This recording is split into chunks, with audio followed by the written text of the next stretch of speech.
ایسا نہیں ہے کہ کوئی جو ہے اسے دولت کی بدہضمی ہو رہی ہو اور کوئی وہ ہے کہ جو بھوکا مر رہا ہو، ایسا نہیں ہے۔ دیکھو ہمارے ہاں انسانی شرافت، انسانی عزت، انسانی پریسٹیج اور انسانی حقوق بہتر سے بہتر شکل میں موجود ہیں، حریت ہے، آزادی اظہار رائے ہے، سب کچھ ہے۔ یہ کام اگر وہ امت کرے تو اس سے زیادہ خوش نصیب کوئی نہیں۔ پھر دنیا میں اس کو غلبہ ہوگا، دنیا کے خلافت اس کو دی جائے گی، دنیا کی امامت اس کو دی جائے گی، دنیا کی قیادت اس کو دی جائے گی۔ جیسے کبھی اقبال نے کہا تھا کہ سبق پھر پڑھ شجاعت کا، عدالت کا، صداقت کا، لیا جائے گا تجھ سے کام دنیا کی امامت کا۔ لیکن پھر وہی سبق پڑھنا پڑے گا جو صحابہ کرام نے پڑھا تھا۔ جب صحابہ کرام نے وہ سبق پڑھا تھا تو دنیا کی امامت اللہ نے ان کو عطا کی تھی کہ نہیں کی تھی؟ اگر تو اس کے مطابق عمل ہے تو ان سے زیادہ اللہ کو محبوب کوئی نہیں، اور اگر طرز عمل برعکس ہو جائے، کہیں کچھ اور کریں کچھ اور، کہیں یہ کہ قرآن پر ہمارا ایمان ہے اور اس کے قانون کو نافذ نہ کریں، کہیں یہ کہ ہماری تو محبوب ترین شخصیت محمد ہیں اور ان کی سنت کے اوپر عمل نہ کریں صلی اللہ علیہ وسلم، قرآن نے جس شے کو حرام کیا ہے اس پر اس کا استعمال کر رہے ہوں، اگر طرز عمل یہ ہو اور یہ طرز عمل اس حد کو پہنچ جائے کہ دنیا تانے دے یہ مسلمان کہاں اسلام، دنیا میں ہمیں دکھاؤ کہاں اسلام، یہ مسلمان کیا اسلام پر کاربند ہیں؟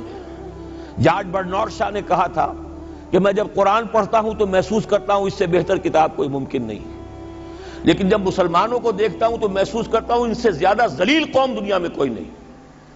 یہ کنٹراسٹ ہے جو ہم اپنے وجود سے پیش کر رہے ہیں۔ کیا اس کی وجہ سے لوگ اسلام کی طرف راغب ہوں گے یا اسلام سے متنفر ہوں گے؟ کیا ہمارا منہ ہوتا ہے ہم باہر جاتے ہیں، اسی لیے ہم تو تبلیغ، میں تو کم سے کم وہاں جا کر جو مسلمان کھوئی ہوئی بھیڑیں ہیں امت محمد صلی اللہ علیہ وسلم کی، انہی کو ریکلیم کرنے کی کوشش کرتا ہوں، جیسے کہ حضرت مسیح نے کہا تھا میں تو بنی اسرائیل کے گھرانے کی کھوئی ہوئی بھیڑوں کی تلاش میں آیا ہوں۔ میرا منہ نہیں ہے کہ میں وہاں کسی امریکن سے بات کروں، وہ یہ کہے گا تم اپنا گھر تو سنوارو، فزیشن ہیل تھائی سیلف۔ تم ایک چھوٹا سا ملک نہیں چلا سکتے، تم نے اس کا بیڑا غرق کر کے رکھ دیا ہے، تم نے اسے کورٹ آف وارڈ بنوا دیا ہے آئی ایم ایف کا۔ ہاں یہاں تو گھڑی گھڑی جو ہے قرقمین آتے ہیں آئی ایم ایف کے اور ورلڈ بینک کے قرقی کرنے کے لیے، ہر روز ایک نئی قرقی ہو رہی ہے، ہر روز جو ہے آج پھر گاڑیوں کا کرایہ بڑھ رہا ہے، بجلی کا کرایہ قرقی ہو رہی ہے۔ عوام کے اندر جو بھی راہسا رہ گیا اسے بھی چوسنے کا اور کشید کرنے کے لیے ایک حکومت کو گرا دو، وہ تو بدنام کر دی گئی، دوسری حکومت لے آؤ اس کے ہاتھ میں کچھ کام کروا لو، وہ بدنام ہو جائیں گے تو ان کو بھی ہٹا دینا۔ ان کا کیا کھیل ہے؟ یہ کھیل کھیلتے رہیں گے اور اس میں یہ ہے کہ اپنی قرقیاں کرتے چلے جاؤ۔ یہ حال اب کیا میرا منہ ہے کہ میں جا کر وہاں بات کروں؟ تم اپنے گھر کو دیکھو، تم اپنے ملک کو دیکھو، ایک وہ ہے جنہیں تصویر بنا آتی ہے، ایک تم ہو کہ لیا اپنی بھی صورت کو بگاڑ۔ ایک ہی ساتھ تم آزاد ہوئے تھے، ہندو بھی تھے کہ نہیں تھے؟ انہوں نے اس ملک کو بنایا ہے، اپنی معیشت کو، اپنی اکانومی کو اپنی بنیادوں پر، اپنے پاؤں پر، اپنے پیروں پر کھڑا کیا ہے۔ آج جو ہے وہ ایک منی سپر پاور بن چکا ہے، اور وہ کہ ڈرتا تھا پاکستان دو طرف سے ہمیں جو ہے قابو میں کر لے گا۔ پہلے تقریباً 20 برس جو ہیں ہندوستان کے، بھارت کے کانپتے ہوئے گزرے ہیں پاکستان سے، اب 30 برس سے جو صورتحال ہے وہ آپ کو معلوم ہے۔ تو صورت یہ ہے کہ جب کوئی قوم جو امت مسلمہ ہو یہ طرز عمل اختیار کرتی ہے تو عذاب اس پر آتا ہے۔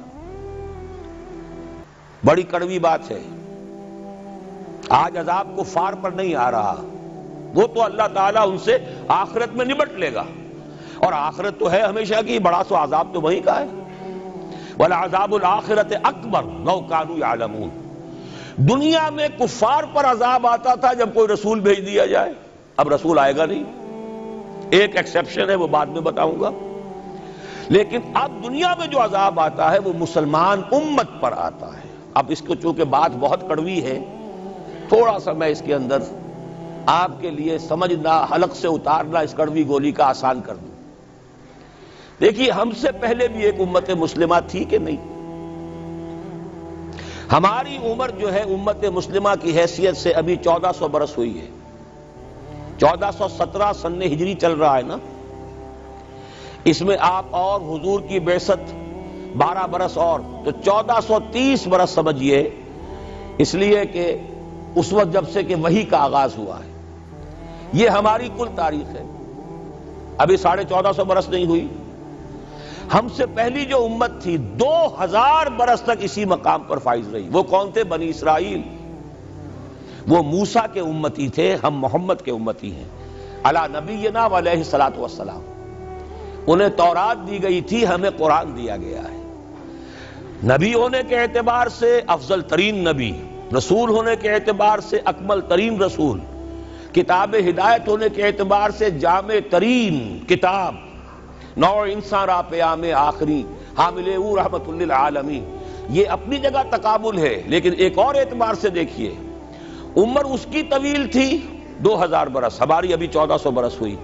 اور دوسری بات، اس امت میں 1400 برس تک کوئی وقت ایسا نہیں گزرا کہ کوئی نبی موجود نہ ہو۔ سینکڑوں نبی آئے۔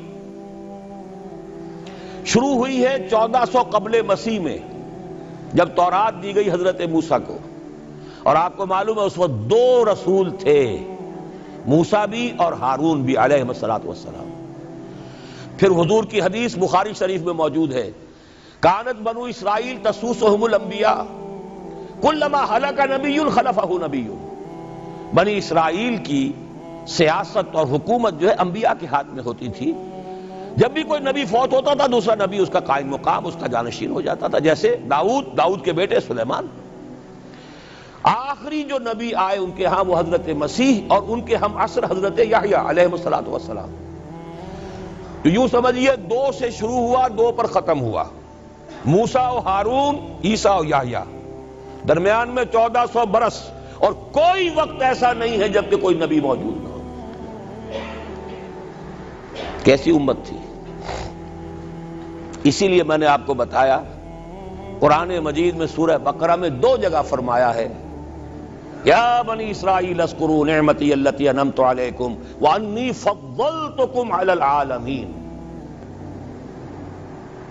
چھٹا رکوع بھی شروع ہوتا ہے اسی آیت سے سورہ بقرہ کا، اور 15واں رکوع پھر شروع ہوتا ہے اسی آیت سے۔ اے بنی اسرائیل، میرے اس انعام و اکرام کو یاد کرو جو میں نے تم پر کیا، اور میں نے تو تمہیں تمام جہان والوں پر فضیلت دی تھی۔ لیکن وہی بنی اسرائیل جب ان کا طرز عمل کیا ہوا، شریعت کو پس پش ڈال دیا، نبذ فریق من الذین اوتوا الکتاب کتاب اللہ وراء ظہورہم مثل الذین حملوا التوراۃ ثم لم يحملوها كمثل الحمار يحمل اسفارا۔ کتاب سے ناطا توڑ لیا، بس اس کو مقدس کتاب بنا کر رکھ دیا، نہ پڑھنا، نہ سمجھنا، نہ اس پر عمل کرنا، جیسے ہم کرتے ہیں۔ ایصال ثواب کی محفلوں میں کام آتا ہے، یا بچیوں کو وہ جہیز میں دینے کے کام آتا ہے، یا قرات کی محفلیں ہوتی ہیں، مقابلے ہوتے ہیں۔ اللہ اللہ خیر صدہ قرآن مجید سے ہمارا کیا سروکار رہ گیا ہے۔ بہائے آتش ترا کار جزی نیست کہ از یاسین او آسام امیری۔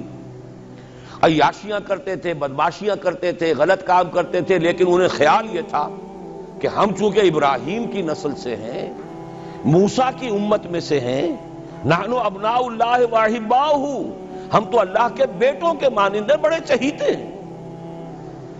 اسی پر اللہ نے فرمایا فَلِمَ يُعَذِّبُكُمْ بِذُنُوبِكُمْ بَلْ أَنْتُمْ بَشَرٌ مِّمَّنْ خَلَقَ۔ ایسے ہی تم چہیتے اور لاڈلے ہو تو اللہ تعالیٰ تمہیں عذاب کیوں دیتا رہا ہے؟ تمہیں نیبوکڈنیزر کے ہاتھوں پٹوایا 600 قبل مسیح میں، یوں سمجھیے تقریباً وسط میں آتا ہے یہ معاملہ۔ 1400 قبل مسیح میں تورات دی گئی، اور سمجھیے کہ ایک مسیحی میں حضرت مسیح آ رہی ہے 30 سن عیسوی میں، ان کے درمیان تقریباً وسط میں اشیریوں کے ہاتھوں پٹوایا اور اب بابلیوں کے ہاتھوں پٹوایا۔ بخت نصر جس کو کہتے ہیں، نیبوکڈنیزر، 6 لاکھ یہودی اس نے قتل کیے یروشلم میں، 6 لاکھ کو قیدی بنا کر لے گیا، ہیکل سلیمانی گرا دیا گیا جو کہ ان کا کعبے کے درجے میں تھا، اور یہ کہ کوئی ایک متنفس نہیں بچا یروشلم میں، کوئی 2 اینٹیں سلامت نہیں رہی۔ انہیں لے گیا بیبیلونیا میں، کیپٹیوٹی، پیریڈ آف کیپٹیوٹی۔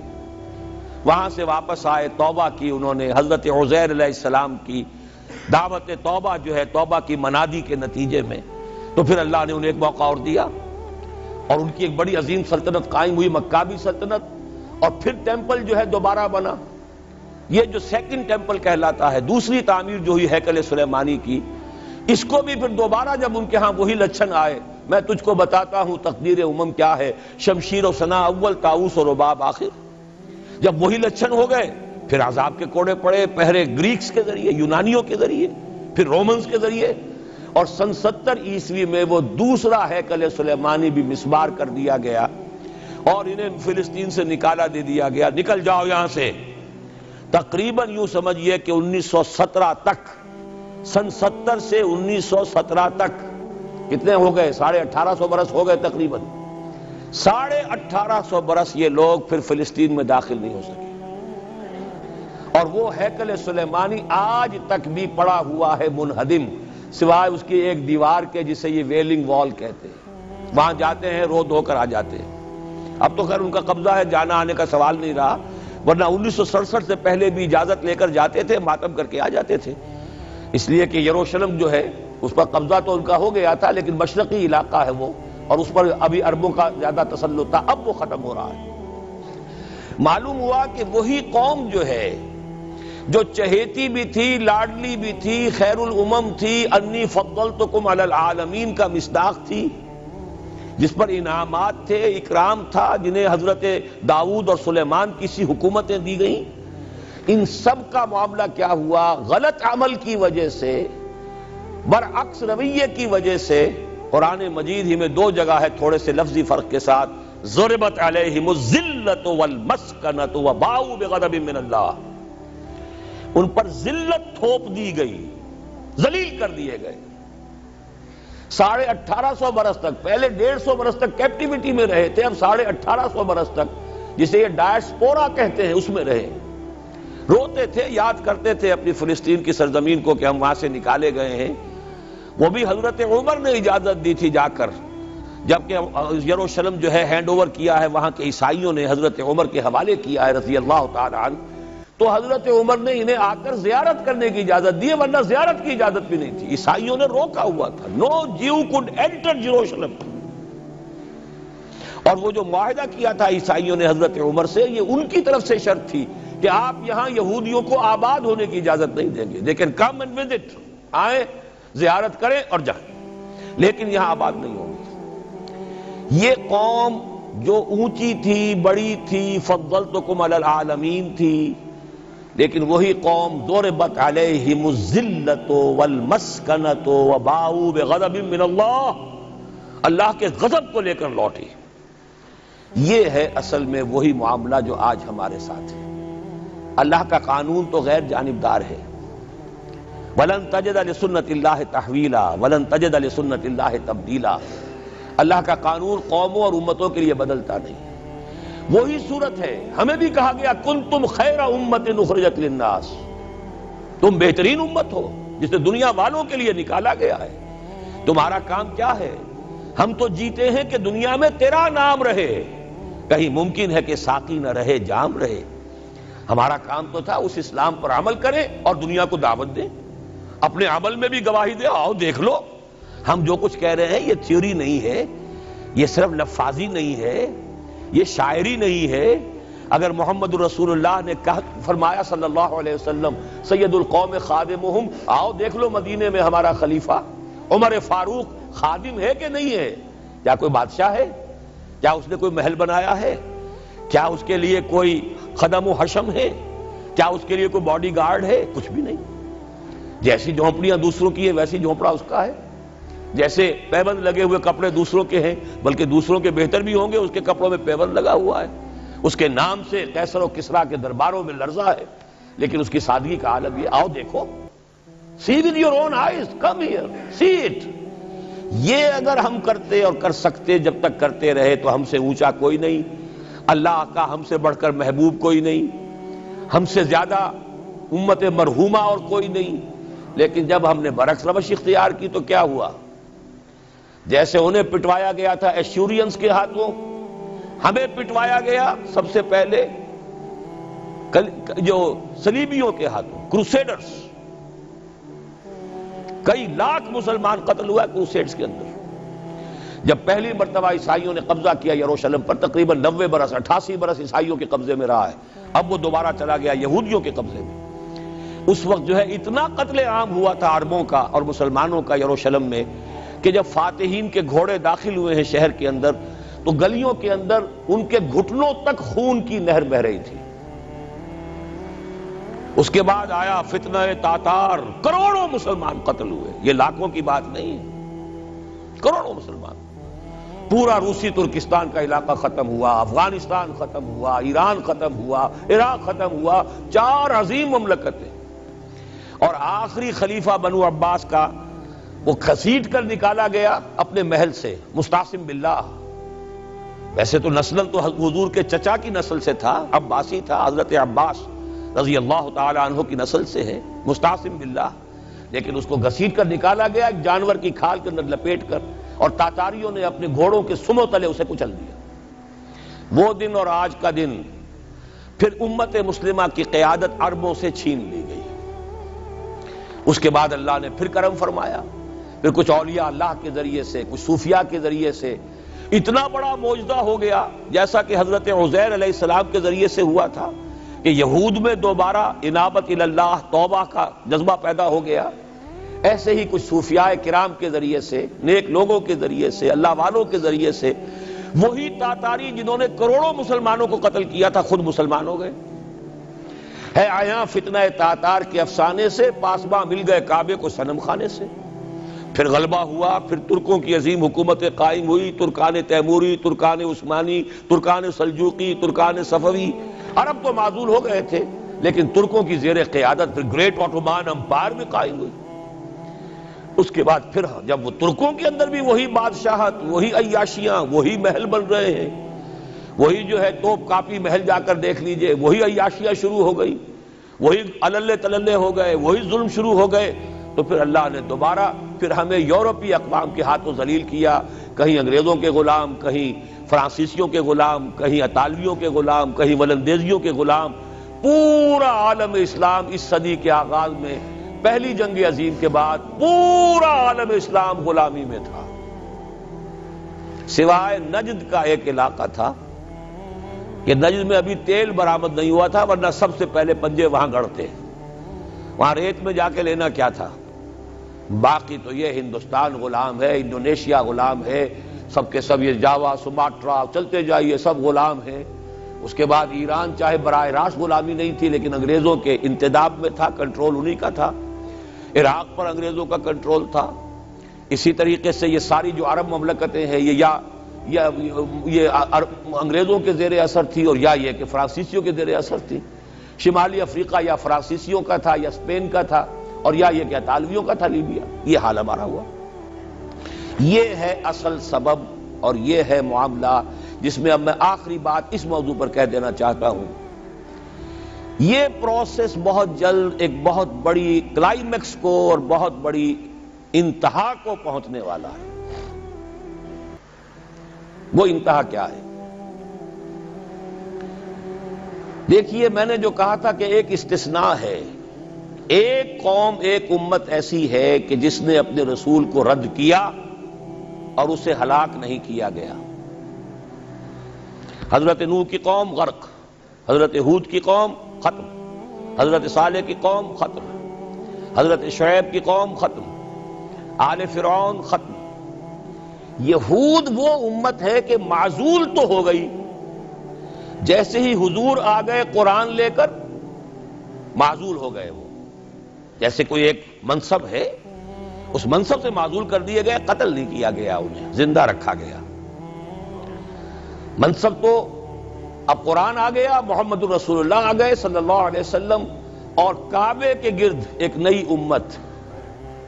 وَكَذَلِكَ جَعَلْنَاكُمْ أُمَّةً وَسَطًا لِتَكُونُوا شُهَدَاءَ عَلَى النَّاسِ وَيَكُونَ الرَّسُولُ عَلَيْكُمْ شَهِيدًا۔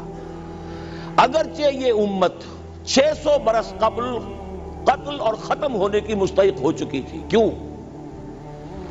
600 برس قبل آئے تھے حضرت مسیح علیہ السلام، اور قرآن میں بھی ہے اور موجودہ بائبل میں بھی ہے کہ حضرت مسیح کو اسرائیل ہی کی طرف بھیجا گیا۔ صرف سورہ آل عمران میں ہے رسولاً الی بنی اسرائیل، یہ تو صرف محمد الرسول اللہ صلی اللہ علیہ وسلم ہے جنہیں پورے عالم انسانیت کی طرف بھیجا گیا. کوئی اور رسول تمام انسانوں کے لیے مبعوث نہیں ہوا. اور ابھی بائبل میں موجود ہے کہ میں صرف اسرائیل کے گھرانے کی کھوئی ہوئی بھیڑوں کی تلاش میں آیا ہوں. اسی لیے میں نے کہا تھا میں بھی امریکہ وغیرہ جاتا ہوں تو یہ اپنے پاکستانی ہندوستانی بھائی جو ہیں یہ کھوئی ہوئی بھیڑیں وہاں جا کر جو ہیں وہ گم ہو گئی ہیں، ان گمشدہ بھیڑوں کی تلاش میں. تو اس کو اچھی طرح سمجھ لیجئے، حضرت مسیح کی بعثت تھی بنی اسرائیل کی طرف، اور بنی اسرائیل نے نہ صرف یہ کہ ان کو مانا نہیں بلکہ الٹا اپنے بس پڑتے سولی پر چڑھا دیا. اپنے بس پڑتے، اس میرے الفاظ کو نوٹ کر لیجئے. گویا کہ یہ اب اس عذاب استیصال، آخری ہلاکت والے عذاب کے مستحق ہو گئے. لیکن یہ پوری انبیاء اور رسل کی تاریخ میں ایک استثناء ہے کہ اس میں جیسے آج کل ہم کہتے ہیں ججمنٹ ریزروڈ، حضرت مسیح کو اللہ نے زندہ اٹھا لیا، یہود کے اوپر لعنت تو کر دی، ختم نہیں کیا. سمجھ رہے ہیں میری بات کو؟ سن 70 سے ان پر عذاب آیا، حضرت مسیح سن 33 عیسوی میں اٹھائے گئے. سن 70 میں عذاب آ گیا ٹائٹس رومی کے ہاتھوں، وہ ہیکل سلیمانی بھی پھر دوبارہ گر گیا اور انہیں نکال دیا گیا ڈائسپورا سن 70 سے. لیکن ختم نہیں کیا گیا. یہ استثناء ہوا ہے. کیوں ہوا ہے؟ یہ بات پھر دوسری میری آج کی گفتگو میں بڑی کڑوی بات ہے، بہت کڑوی بات ہے. یہ جو دوسری امت جو جس سے کہ میں اور آپ ہیں، اور جو بہترین امت ہے، کنتم خیر امت، یہ جب طرز عمل وہی اختیار کرے گی جو یہودیوں نے کیا تھا، ان کو سزا ان ملعونوں کے ہاتھوں دلوائی جائے گی. بات سمجھ لیجئے میری. آپ کو معلوم ہے پھانسی کا پھندا کون ڈالتا ہے؟ چوڑا. اور ہندوستان میں مجھے بتایا مولانا امین حسن اصلاحی صاحب نے، وہ مشرقی یو پی سے ان کا تعلق ہے، اعظم گڑھ سے، کہ ہمارے علاقے میں یہ رواج تھا کہ اگر کوئی راجپوت شخص کوئی بہت گھناؤنا کوئی کام کرتا تھا تو اس کو جوتے لگواتے تھے چمار کے ہاتھوں.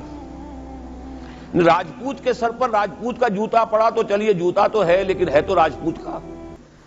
لیکن جب راجپوت کے سر پر چمار کا جوتا پڑتا تھا، جسے انگریزی میں ہم کہتے ہیں to add insult to injury, ایک تو تکلیف ہو رہی ہے جوتے کی اور ایک انسلٹ ہو رہی ہے کہ چمار کا جوتا ہے، تو یہ گویا کہ بدترین سزا ہو گئی. یہ امت جتنی اونچی ہے، جس کے رتبے ہے سوا، اس کی سوا مشکل ہے. جس کا مقام بلند ہے اسی اعتبار سے ان کو پھر سزا بھی سخت ملتی ہے. صاف فرما دیا اللہ تعالیٰ نے سورہ احزاب میں، اے نبی کی بیویوں تم عام لوگوں کی طرح نہیں ہو، لستم کاحد من النساء، لستن کاحد من النساء. اگر تم نے کوئی غلط حرکت کی دوہرا عذاب ملے گا. اور بات صحیح ہے، جن کے رتبے ہیں سوا ان کی سوا مشکل ہے. اس امت کو عذاب کے کوڑے مارنے والی قوم وہ ملعون اور مغضوب علیہم قوم ہے، جس کے لیے قرآن مجید 2 دفعہ کہتا ہے ضربت علیہم الذلۃ والمسکنۃ وباؤوا بغضب من اللہ. اور یہ کوڑے بہت زبردست شکل میں ابھی آنے والے ہیں. میری بات اب آپ نے سمجھ لی؟ کیوں رکھا گیا یہود کو؟ یہ جلاد کیوں سنبھال کے رکھے گئے؟ انہیں بھی سزا دی گئی. اس صدی میں بھی ہٹلر کے ہاتھوں میں بھی 6 ملین 60 لاکھ اس نے ختم کیے. ان پر تو سزا کا سلسلہ چلتا رہا، ایکسٹرمینیٹ نہیں کیا، ختم نہیں کیا، باقی رکھا ہے. اس لیے کہ ان کو کوڑا بنا کر امت مسلمہ کی پیٹھ پر مارنا ہے کہ تمہارا رتبہ، تم محمد کے امتی صلی اللہ علیہ وسلم، ہمارے آخری رسول، ہمارے اکمل رسول، ہمارے خاتم النبیین، خیر البشر، اور ان کی امت ہو کر تمہارا حال یہ ہے. تو تم سزا کے مستحق جو ہو، وہ سزا ہے کہ جو اچھی طرح سمجھ لیجئے ہماری حال جو اس صدی کے آخر میں شروع میں ہوا تھا کہ تمام مسلمان غلام، اس غلامی کے اوپر جو مزید کوڑا تیار ہوا 1917 میں بالفور ڈیکلریشن کے ذریعے سے برطانیہ نے اجازت دے دی کہ یہودی آ سکتے ہیں، اب فلسطین میں آ کر آباد ہو سکتے ہیں. وہ مکان خرید سکتے ہیں، جائیداد خرید سکتے ہیں، زمینیں خرید سکتے ہیں۔ 1971 اس پر اندیشہ تھا کہ کہیں اگر خلیفہ عثمانی نے جہاد کا اعلان کر دیا، اس لیے کہ سلطان عبد الحمید کو بڑی سے بڑی رشوتیں پیش کر کے دیکھ لیا تھا انہوں نے، کہ یہ جو ہمارے اوپر پابندی ہے کہ ہم فلسطین میں آباد نہیں ہو سکتے، جو کہو ہم تمہیں دولت دینے کو تیار ہے، یہ پابندی ختم کر دو۔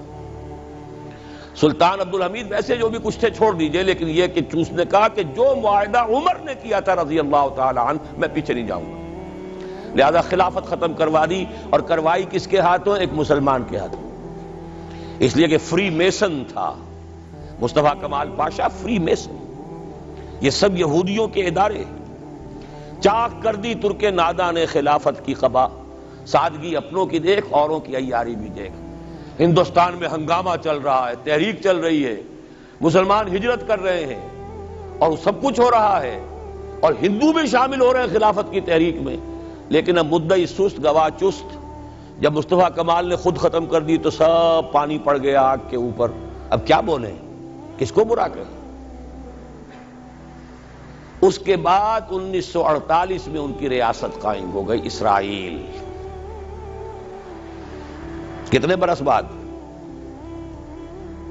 ریاست تو خیر اس وقت بھی ان کی نہیں تھی جبکہ ٹائٹس نے ختم کیا ہے، وہ تو بہت پہلے کی بات تھی۔ تقریباً 2000 سال بعد اسرائیل 1967 میں جنگ کروائی، اور یہ بالکل صدام کی طرح کا مسئلہ تھا۔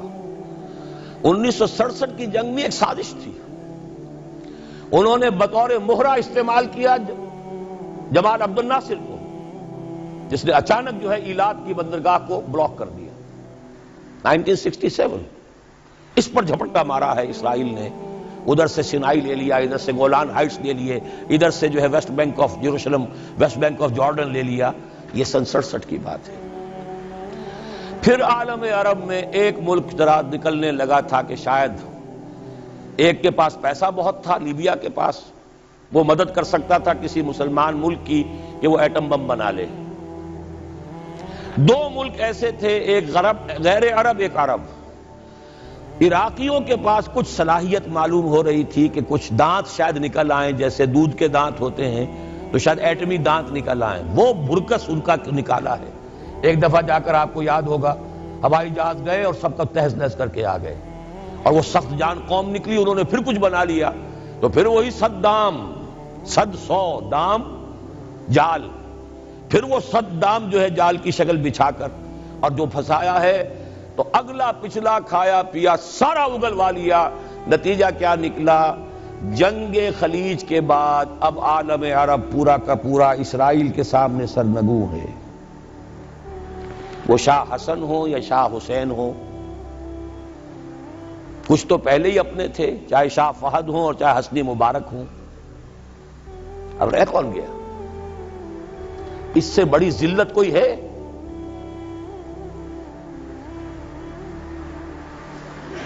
جن کے ساتھ ایک میز پر بیٹھنے کو تیار نہیں تھے، جن کے ساتھ گفتگو کو تیار نہیں تھے، اور بلا کر کہاں کھڑا کیا ہے؟ آؤ میڈرڈ میں، اسپین میں آؤ، اسپین سے شروع کروائیں گفتگو۔ اور اسپین کون سی جگہ ہے؟ مسلمانوں کا دنیا میں سب سے بڑا قبرستان، جہاں 800 برس حکومت کی اور پھر ایک ایک بچہ ختم کر دیا گیا، نام و نشان مٹا دیا گیا۔ 1492 میں فال آف گرینیڈا ہوا ہے، سقوط غرناطہ، اور 1992 میں ٹھیک 500 برس بعد یہ نیگوسیشن شروع ہوئی ہیں میڈرڈ کے اندر۔ اور اب جو صورتحال ہو رہی ہے، آپ اخبارات میں پڑھ رہے ہوں گے، وہ نام نہاد صلح کو توڑنے کے اوپر تلا بیٹھا ہوا اسرائیل۔ کیا ہوگا؟ ابھی میں ادھر جانا نہیں چاہتا۔ بہت بڑا ہنگامہ آ رہا ہے، بہت بڑا ہنگامہ آ رہا ہے، اور سب سے بڑا یہ عذاب کا کوڑا جو ہے یہودیوں کے ہاتھوں کس پر پڑے گا؟ عربوں پر۔ کیوں پڑے گا؟ اس لیے پڑے گا کہ اس امت مسلمہ میں عربوں کی فضیلت سب سے اونچی ہے، اصول تو وہی ہے، جن کے رتبے ہیں سوا ان کی سوا مشکل ہے۔ عرب کون ہیں؟ جن میں سے حضور تھے صلی اللہ علیہ وسلم۔ یہ رتبہ بلند ملا جس کو مل گیا، ہر مدعی کے واسطے دار و رسن کہاں۔ عرب کون ہیں؟ جن کی مادری زبان میں اللہ کا کلام ہے۔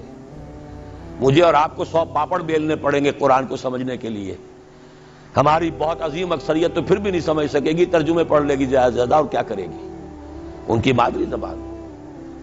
انہوں نے جب پیٹھ دکھائی اور اس صدی میں کولونیل رول سے آزاد بظاہر ہو جانے کے باوجود کسی نے قبلہ راست کردم، کسی نے وہ قبلہ کر لیا واشنگٹن کی طرف، کسی نے کر لیا ماسکو کی طرف، تو بدترین سزا کے وہی مستحق ہیں۔ اور جان لیجئے کہ وہ ہولوکاسٹ مڈل ایسٹ میں آنے والا ہے، آرمگڈون، الملحمۃ العظمیٰ۔ میں نے یہ ساری چیزیں اپنی ایک کتاب میں لکھ دی ہیں، سابقہ اور موجودہ مسلمان امتوں کا ماضی حال اور مستقبل۔ ایک موجودہ امت مسلمہ ہے ہم، ایک سابقہ امت مسلمہ ہے معزول شدہ، وہ ہیں یہود، اب بھی موجود ہیں، امت موسیٰ ہے، صاحب تورات ہے۔ ان کا ماضی کیا ہے، حال کیا ہے، مستقبل کیا ہے؟ مستقبل میں سب سے بڑا پیچ جو پڑنے والا ہے، جیسے پتنگوں کا پیچ ہوتا ہے، ان دو امتوں کا ہے۔ مڈل ایسٹ سب سے بڑی جنگ، تاریخ انسانی کی عظیم ترین جنگ کا میدان بنے گا، جس کو حضور نے نام دیا الملحمۃ العظمیٰ، عظیم ترین جنگ۔ احادیث موجود ہے میری اس کتاب کے اندر، حوالوں کے ساتھ ہے، ٹیکسٹ کے ساتھ ہے۔ ویل للعرب من شر قد اقترب، ہلاکت اور بربادی ہے عرب کے لیے اس شر سے جو قریب آ چکا ہے۔ لیکن اب یہ بات تو پھر میرے اور آپ کے لیے ذرا دور کی ہو گئی۔